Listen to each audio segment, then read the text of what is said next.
Say hello. Hello. Thank you for your prayers. I'm doing well. Yeah.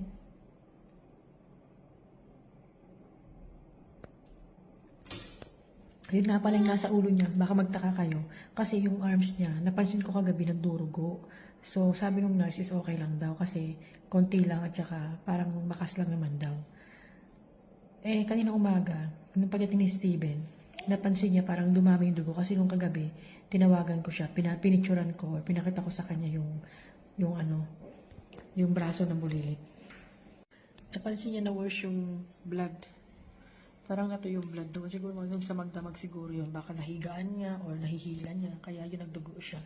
So sinabi namin sa nurse, hinahanap naman nila yung kabila. Tignan nila kung pwede ilipat sa kabila sa kaliwa. Eh kaso may marami na rin tusok. So ang nangyari,